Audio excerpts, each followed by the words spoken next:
Hey guys, hello and welcome to Speedy Medical. In this video, we are going to take on the last two of the myeloproliferative disorders, and these are the essential thrombocythemia and the myelofibrosis. If you haven't watched our previous videos in which we have covered the chronic myeloid leukemia and the polycythemia vera, I'll ask you to watch those videos and then resume the current video.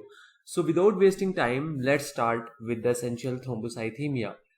So essential thrombocythemia is another myeloproliferative disorder, which means that in this case there will occur the neoplastic proliferation of the mature myeloid cells. So in this case what happens over there is that there occurs the neoplastic proliferation of the platelets. Although the neoplastic proliferation of RBCs and granulocytes also occur, but the neoplastic proliferation of platelets is more than that of the RBCs and granulocytes. So the platelets are characteristically increased in case of essential thrombocythemia. The mutation which is associated with essential thrombocythemia is called as the JAK2 kinase mutation, and it is the same mutation which was found in the cells of polycythemia vera. So as a result of JAK2 kinase mutation, there will be increased synthesis of tyrosine kinase, which is called as JAK2 kinase.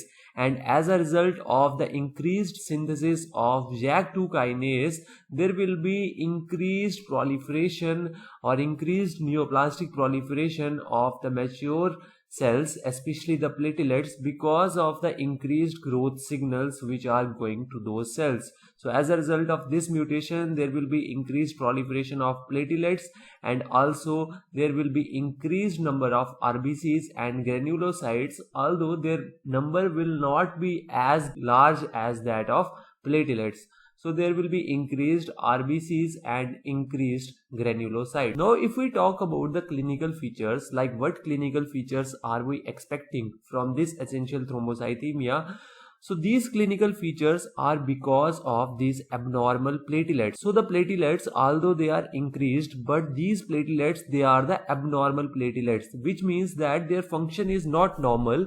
So as a result of this, there may occur complications like bleeding, because it may happen that the platelets do not perform their normal function of aggregating at the site of disruption of the blood vessels, so there will start bleeding. Or there may be thrombosis, because the platelet may show excessive aggregation and they result in the thrombosis. Now if we talk about other complications, like the other complications in case of essential thrombocythemia are very rare, and rarely they progress to what is called as bone marrow fibrosis, in which the whole bone marrow will be fibrosed and there will be pancytopenia.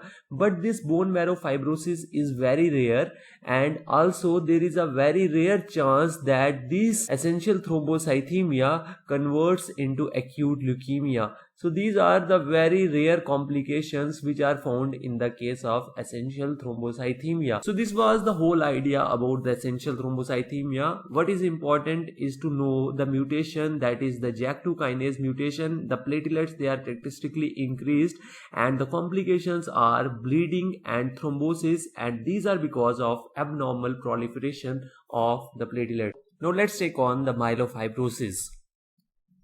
See guys, if we talk about the myelofibrosis is another myeloproliferative disorder, which means that in this case there will also occur the neoplastic proliferation of the mature myeloid cells. In this case, the neoplastic proliferation occurs in the megakaryocytes. So as a result of this, the megakaryocytes, they are characteristically increased. So the megakaryocytes will be increased in this case. Although the other cells of myeloid lineage are also increased, but the megakaryocytes will be characteristically increased. Now the driving mutation in this case is also the JAK2 kinase mutation, which is found in the case of polycythemia vera and the essential thrombocythemia. So as a result of the JAK2 kinase mutation, there will occur the neoplastic proliferation of megakaryocytes. But you might be thinking, then why it is called as myelofibrosis?